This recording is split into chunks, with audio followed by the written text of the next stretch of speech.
Well, if you've watched YouTube videos long enough, you've probably seen content creators teasing upcoming projects on their channels. And I've always kind of had mixed feelings about that because on one hand, you don't want to say you're going to do something and then it not actually come to fruition, which has happened to me before. And that's not how I, want to present myself to you guys.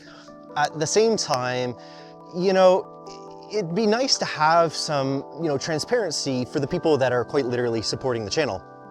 So, as a thank you to all the subscribers here in 2025, I just wanted to say thank you. And in this video, I'm going to share my plans and what we're hoping to achieve, goals, ideas for the channel for this year. But I want to begin with perhaps two contradictory announcements. So, the theme for 2025 is time to accessorize.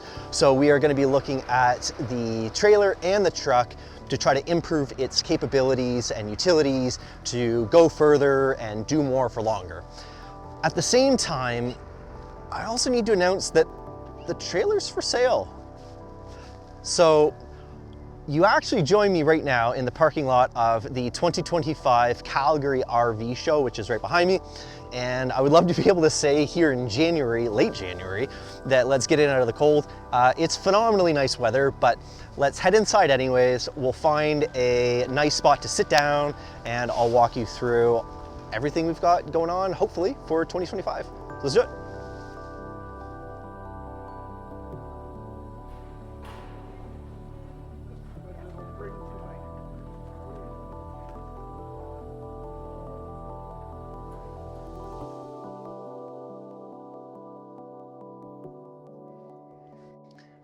All right, so you actually joined me much later in the day. I've commandeered this Grand Design Influence fifth wheel kitchen as a nice spot to sit down and have a chat. Thank you to Woody's for providing this trailer here at the show. So I mentioned two things, time to accessorize and the Winnebagos for sale. I'm gonna use my iPad here as a bit of a cheat sheet, but I wanna address these. So time to accessorize. Well, I may or may not actually have shared on the channel already that when I was actually ordering my Winnebago Micro Mini FLX, that I was speaking with the factory and we were going to have a dual battery actually installed because I was anticipating really extended durations off-road and high energy requirements vis-a-vis using the air conditioner. And I wanted the extra second battery as a reserve.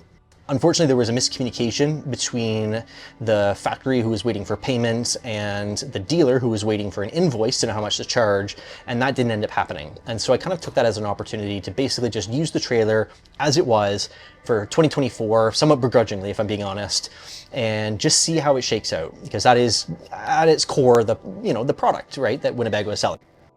Nevertheless, using it throughout 2024 showed me a bunch of things that I wish the trailer had been designed differently for.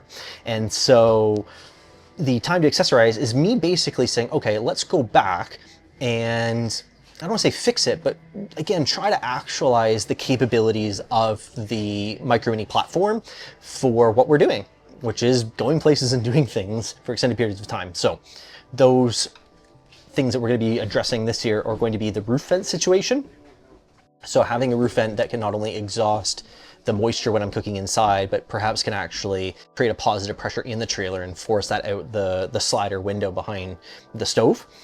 Additional solar panels. We know 400 watts is simply not enough, let alone it's not going to ever operate at 100% efficiency, both just the panels themselves, but also the fact that they're kind of on opposing angles of the trailer. So you'll never, ever see 400 watts. Can't remember exactly how many I saw at its peak. I want to say it was like in the 350s or something like that. So it was operating at like 80%, I think. Again, I'd have to go back and rewatch my own videos. We need more. The goal is going to be 700.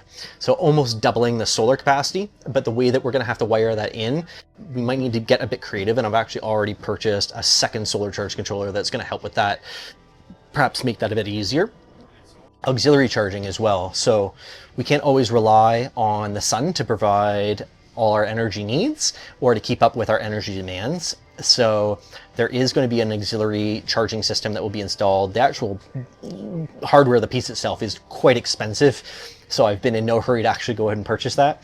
But it also gave me the opportunity to make sure that I've done the right engineering, and it's not me doing the engineering. I've reached out to some actual engineers that have helped me with the calculations, so to know what we need to make that system most efficient.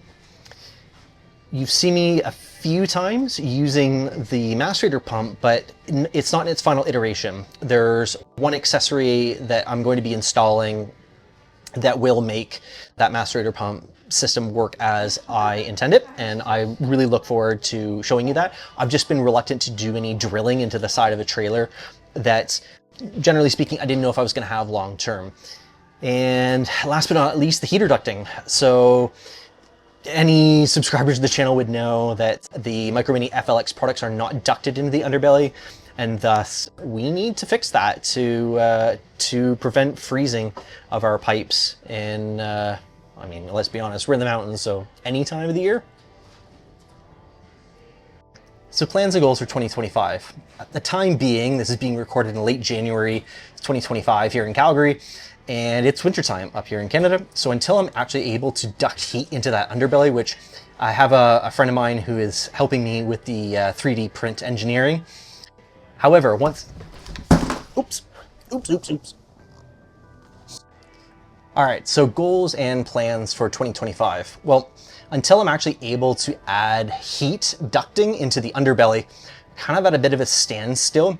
But what I would love to do is actually do some winter ski trips. So before I even purchased the Micro Mini FLX, I was talking to the sales rep and trying to get some advice and pointers and that sort of thing on, really how hard and how cold I can push it. And I think a lot of that's just going to come down to my own desire and willingness to go in really cold temperatures. But again, that's all dependent on getting heat down there and perhaps even circulating back up. I have some ideas for that. I've also spoken to Cam Clark, Ford Airdrie, about doing some more collaboration videos with them, because there's one video I've actually been honestly meaning to make for like the last year plus. And it was born out of an actual conversation that I had, and I would basically love to share my perspective with you guys about that. There's some new equipment that I was actually hoping would have arrived by now. Unfortunately, it didn't. It should help again with some of the logistics associated with filming and provide more camera angles and be, a bit more visually interesting for you guys. Again, I really want to make quality over quantity and lots more mountain biking. This year, I feel like I lost a lot of the mountain biking time, both because I was mentally preoccupied and excited about getting a new trailer, but also because I was trying to figure out the logistics of how to dry camp, how to camp without, shore power, how to, run a macerator pump system, or how I was going to approach my black water tank management, all that stuff. That was all new to me. And so I didn't want to jump into it and start doing these big trips and trying to focus on being present and doing mountain biking, making mountain biking content while struggling over the fundamentals. So hopefully now that we're getting some more experience, I'll be able to do more of those trips and provide more interesting trip style content for you guys, which I hope will be of interest. The goal is taking a bit of a step back. This is why big picture stuff. My goal is to make cinematic, long-form videos with good storytelling. So I have a few ideas and concepts. I was actually just chatting with Don O'Can, or Cam O'Can. Oh my gosh, I'll put his handle down here. Super nice guy. He was over at Buchar's RV. They're from Balzac, Alberta. So I was kind of sharing with him one video concept that I'd like to do, and some ideas around that. Long format though. Honestly, I love making the tech videos, but I really don't want it to be like a staple or a cornerstone of the channel. There are a few companies that I have been in contact with that I would really love to make some cool content and projects with together. So hopefully be exploring that. I think that'll be interesting and applicable to a lot of you. That's kind of about it. Hopefully, I apologize. I'm trying to read and talk at the same time. Oh, maybe that's something I should mention. A goal, a big picture thing, is trying to find that balance between being entertaining and being authentic. And I've caught myself a few times making videos that I feel might be a bit too presenty. and a few of those are still going to be coming out. I apologize, just knowing what's yet to be released. So I hope to try to find that best balance moving forward. But let's get to kind of the meat and potatoes of this. So why is the Winnebago for sale? There's two questions kind of on the back of that. The first is, if it sells, what am I going to get next? And the second is, if it doesn't sell, what am I going to do? So as mentioned, there's a lot of areas of that product that I'd like to improve upon to make it more capable. Again, if I've said it once, I've said it 1,000 times. I think the platform is great. I just think that it falls short into being what it really could be. And I also do genuinely believe that there needs to be more division between the non-FLX and the FLX. I think right now it's positioned as more of like a, do you want a hybrid F-150 or a standard F-150? And what I think it should be more is, do you want the on-road F-150 Limited, or do you want the F-150 Tremor, or the off-road one? And that latter of the two is where we're going to be going with this.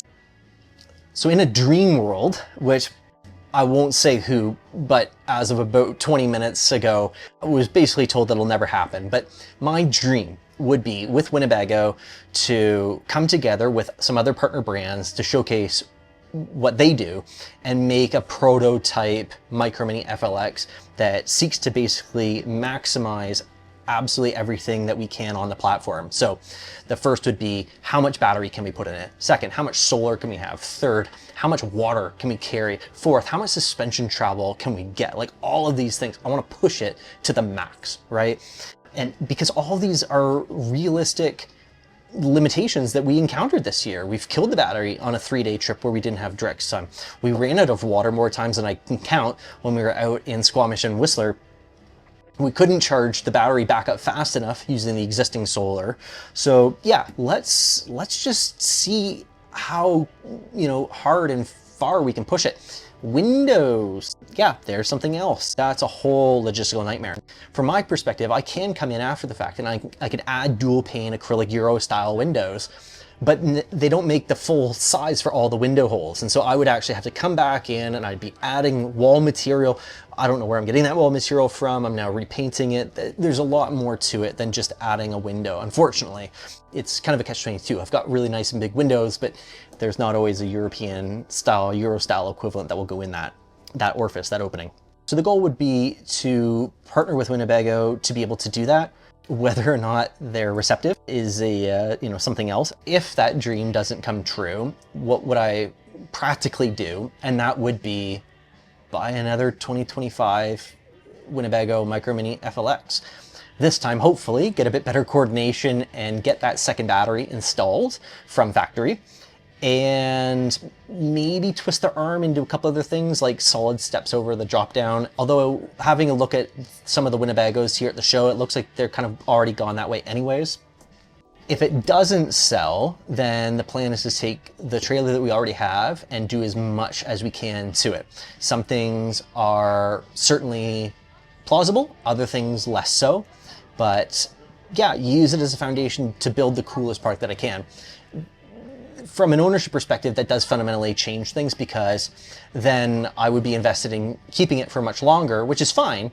But yeah, I think it's perfectly reasonable as a consumer to always keep in your exit strategy. So, am I going to sell it, for how much, and to whom, all these things, right?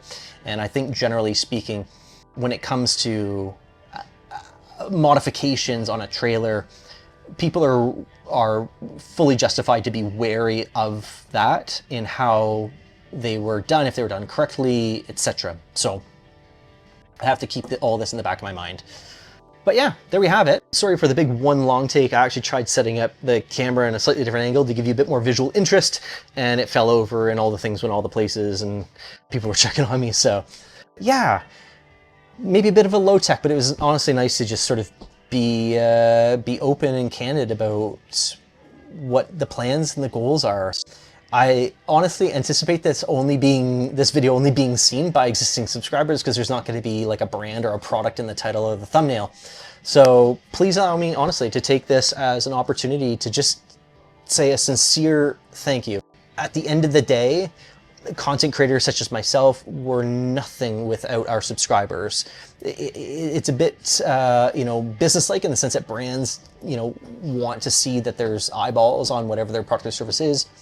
But I know the type of content that I really, really want to make, and it's going to take, unfortunately, a village to pull that together. And so for everybody who has subscribed up until this point, thank you, genuinely. Until then, thanks for watching. Do be sure to keep an eye on the channel for some more videos coming out from the 2025 Calgary RV Show. And I'll see you in the next one. Hello. Hello.